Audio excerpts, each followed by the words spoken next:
Setiap orang kan pengen banget untuk selalu improve supaya tetap kompetitif, terus bisa naik progressing ya. Tapi sebenarnya sayangnya keinginan aja tuh nggak cukup. Seringkali mentok. Kenapa sih sebenarnya kita bisa mentok? Ada hal-hal yang sebenarnya fundamental banget tapi nggak banyak orang tahu. Nah, untuk ngejelasin itu gue mau cerita dulu. Jadi 12 tahunan yang lalu kurang lebih gue pernah belajar trading. Waktu itu gue pilih instrumennya adalah indeks, dan indeksnya yang gue pilih Nikkei Jepang. Bukannya jam 7 pagi, jadi enak buat rutinitas. Malam itu selalu analisa, terus habis itu pagi main. Ketika main indeks kita bisa set beli dulu, terus nanti jual, bisa kalau memang kita prediksi harganya akan naik, atau bisa juga jual dulu terus nanti turun, bahkan ketika kita belum punya, ketika prediksinya harganya turun. Waktu itu belajarnya pakai demo account dulu ya, jadi real time data, uangnya masih pakai dummy account, bukan uang beneran. Setiap malam lakuin technical analysis, bikin prediksi besok mau kemana, tiap hari ngelakuin itu terus, sampai akhirnya secara cukup konsisten mulai ngerasa kok gue punya pencapaian bagus nih, prediksinya selalu bener, sampai akhirnya memutusin udah deh gue mulai masuk trading beneran. Hari pertama trading, malamnya udah bikin prediksi, dan waktu itu prediksinya adalah besok harga akan naik. Jadi begitu besok paginya, setengah jam sebelum pasar dibuka, udah siap di depan komputer. Begitu market buka, langsung ambil posisi buy, ekspektasinya harganya naik. Sehingga abis itu kita bisa jual harga di harga lebih tinggi kan. 2 menit pertama bener, harganya naik, walaupun nggak banyak naik gitu ya, tapi masih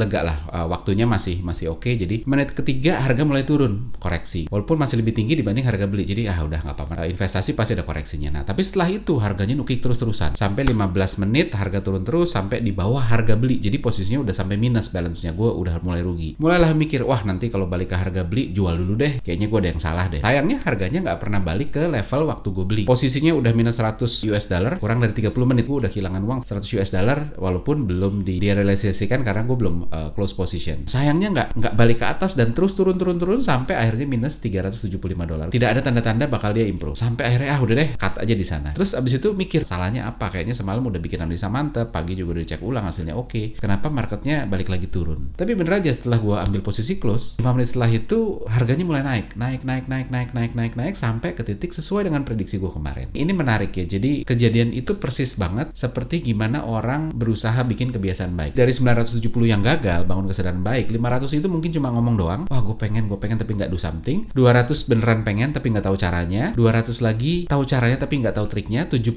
tahu triknya tapi nggak tahu gimana ngadepin distraksi. Tapi yang mau gue sampein adalah ada beberapa challenge ketika kita mau mulai membangun kebiasaan baik. Level pertama itu adalah kita nggak tahu caranya. Jadi kita mulai aja orang gue nggak tahu gitu ya. Gue pengen tapi gue nggak tahu caranya. Jadi ya udah jadi kepengenan aja. Kalaupun mulai nggak tahan lama, karena begitu mulai udah langsung berantakan. Oh kok jadi begini ya. Apapun itu. Level kedua adalah caranya tahu tapi nggak tahu tentang dirinya. Gue tahu tentang caranya tapi gue tidak tahu tentang dirinya. Ini yang paling banyak orang lakuin, dan ini persis kayak tadi kenapa gue cerita tentang trading tadi. Gue tahu caranya gimana trading tapi gue tidak tahu tentang diri gue. Maksudnya ketika kita tahu caranya tapi kita nggak tahu bahwa diri kita punya bias yang bisa bikin segala cara yang kita lakuin itu bisa buyar gitu. Kita udah rencanain kita ini, tapi karena kita nggak tahu diri kita, terus bias sama kayak gue tadi trading ya, udah dibikin prediksi naik, begitu turun, aduh gue khawatir, aduh, terus akhirnya di-cut. Padahal kalau nggak di-cut, kalau sabar sedikit, balik lagi sesuai prediksi. Contoh, orang mau ngurusin, udah nonton berbagai macam video latihan, udah langganan fitness app gitu, udah beli berbagai macam alat olahraga yang mahal-mahal, jalan sehari, 2 hari, seminggu, 2 minggu, capek iya, progresnya kok nggak kelihatan gitu, berat badan cuma turun setengah kilo. Terus cheating sehari, udah deh sekali-sekali deh makan yang kalorinya tinggi langsung naik 1 kilo. Padahal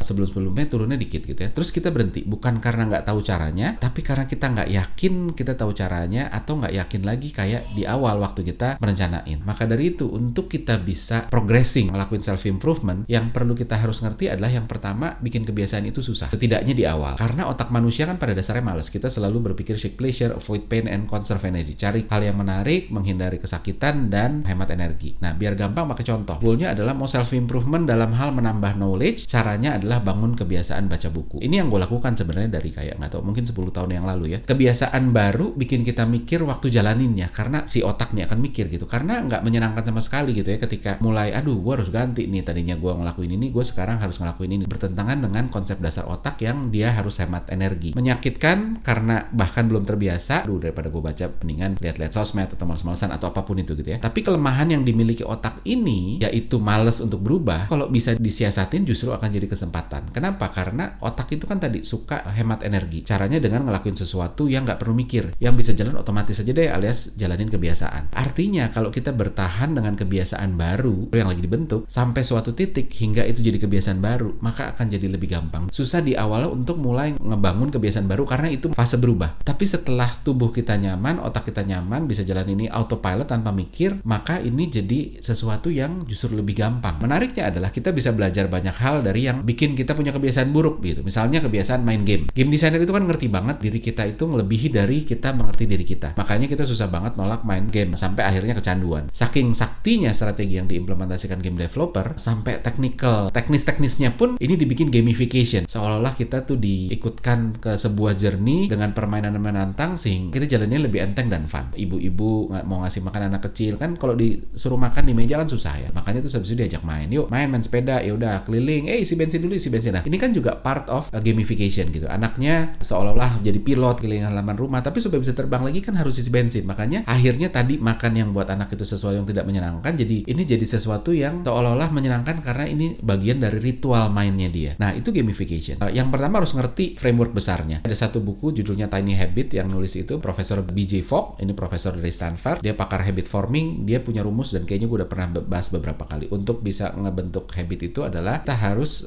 jagain 3 hal, motivasi, ability, trigger. Kita bahas satu persatu kecuali trigger. Kalau ngomongin motivasi, ini kan energinya habit ya. Untuk punya habit, untuk punya kebiasaan, kita harus punya motivasi. Tanpa motivasi nggak ada dorongan untuk bikin habit. Motivasi harus dicari dulu, dan kalau bisa motivasinya dari dalam diri, bukan dari luar. Contohnya apa sih? Contoh dari dalam misalnya, gue pengen punya kebiasaan baca karena pengen jadi knowledgeable di kerjaan. Sehingga ketika di kerjaan ada kasus apapun, ada pertanyaan apapun, gue bisa jawab. Itu motivasi dari dalam. Kalau dari luar gimana? Gue pengen punya kebiasaan baca, soalnya harus kasih training buat anak buah. Jadi makanya gue harus belajar. Itu motivasi dari luar. Dari luar apa? Ada anak buahnya. Yang dari luar bisa rontok di tengah jalan. Misalnya tiba-tiba anak buahnya ngeselin, terus habis itu kita kayak ngapain kalau gitu gue bela-belain baca gitu. Udah ini kebiasaan yang nggak menyenangkan buat anak buahnya ngeselin, ngapain gitu ya. That's why makanya sebisa mungkin motivasi cari dari dalam. Habis itu motivasi harus dijaga karena bisa naik turun. Kadang kita bosan gitu, kadang kita mentok sehingga motivasinya tergerus. Yang kedua adalah ability. Ini adalah kemampuan untuk mewujudin hasratnya si motivasi tadi gitu ya. Kalau ability rendah ya susah. Nafsu besar, tenaga kurang. Contohnya baca buku gitu. Gimana mau bangun kebiasaan baca buku, bukunya bahasa Inggris, sementara kita nggak bisa bahasa Inggris. Jadi ability-nya nggak ada. Atau kita nggak punya uang untuk beli buku. Atau nggak punya teman yang bisa dipinjam beli buku. Ya udah, ability-nya susah. Yang menarik adalah kita bisa taruh berbagai strategi gamification. Contoh di motivasi. Kita bisa create direct reward. Misalnya belajar dari ibu yang praktekin tadi ya. Praktekin gamification dengan nyuapin anak. Si anak ini kan secara sukarela makan karena itu jadi syarat untuk jalanin ritual menyenangkan, yaitu main pesawat-pesawatan sambil main. Aneh kalau pesawat terbang nggak isi bensin, makanya dia balik terus. Makan lagi, ayo bu, isi bensin gitu, terus habis itu muter lagi. Dalam konteks baca buku, apa yang bisa dilakukan? Pertama, habit stacking. Ini gamification juga. Istilahnya adalah nempelin sesuatu yang lu suka ke kebiasaan yang lu mau bentuk. Contoh misalnya,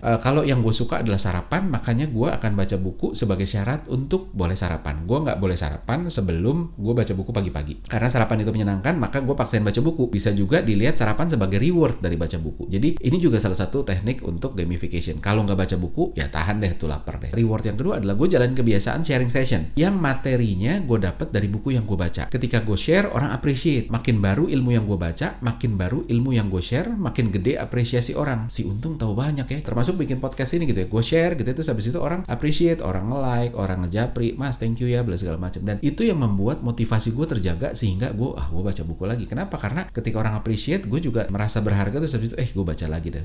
Ada pleasure, balik lagi tadi kan. Orang seek pleasure, avoid pain, dan conserve energy. Ada pleasure yang dapat. Jadi kita harus cari gitu ketika ngelakuin ini, terus habis itu direct rewardnya buat gue tuh apa sehingga gue punya energi lagi untuk balik lagi ngelakuin. Kalau di ability juga kita bisa ngelakuin banyak hal. Ini adalah tentang menjaga motivasi dengan mastiin kebiasaan baru ini nggak menyiksa. Caranya ketimbang mulai dengan komitmen gede, kita bisa milih ngebaginya dalam komitmen kecil, dipecah-pecah. Balik lagi kalau di game, ini tentang bikin permainan jadi babak yang kecil-kecil, yang banyak ketimbang satu. Coba kalau lo main game nggak satu babak doang, terus lo udah main misalnya untuk dari mulai sampai tamat itu lo butuh 2 jam, terus udah main 1,5 jam gitu, terus lo kalah, kan capek banget, lo harus mulai lagi dari awal. Nah itu yang nggak enak. Makanya semua game itu selalu ngebagi jadi beberapa round. Round 1 gitu ya, lo main 5 menit. Menang, oke, round 2 5 menit. Round 3 5 menit. Nah ketika misalnya udah jalan 15 menit ya, 3 kali 5 menit, terus habis itu di round 3 lo gagal. Begitu di 3 menit. Berarti kan baru 13 menit. Ya udah, yang diulang cuma 3 menit terakhir. Jadi kalau dibaca buku, kita start dari target gedenya dulu. Misalnya target baca buku 12 buku 1 tahun. Artinya 1 buku per bulan. Kita pecah lagi ke lebih kecil. Lihat aja waktu mulai baca buku, lihat bukunya berapa bab sih gitu. Atau bahkan kalau perlu kita udah ancang-ancang untuk bisa nyelesain 1 buku per bulan, maka gue butuh berapa kali baca. Misalnya lo mau baca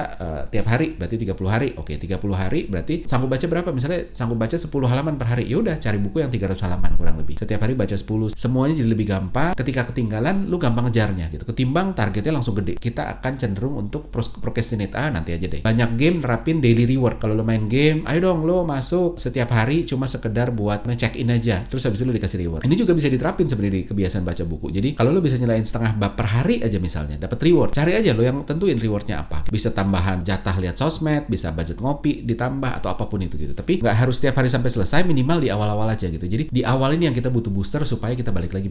Nanti begitu udah mulai terbentuk kebiasaannya, maka kita udah nggak terlalu butuh reward. Tapi bisa juga di extend rewardnya. Misalnya kalau udah mulai terbiasa setengah bab per hari, dinaikin jadi 1 bab per hari. Rewardnya ditambah juga. Naik terus.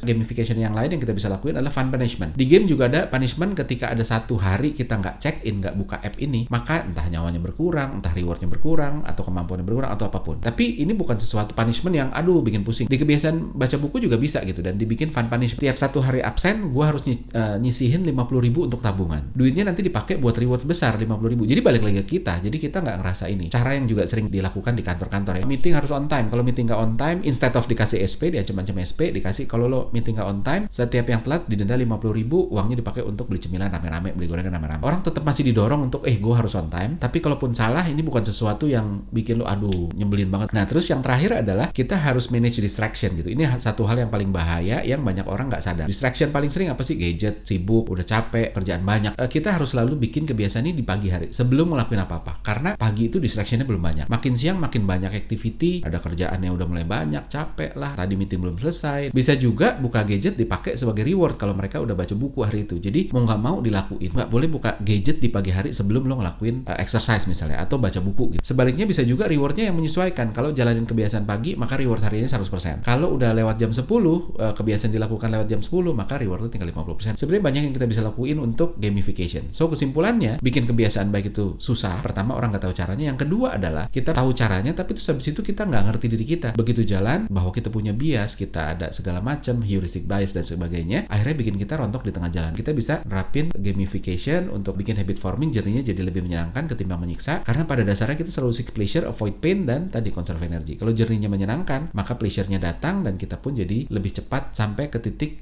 kebiasaan itu terbangun.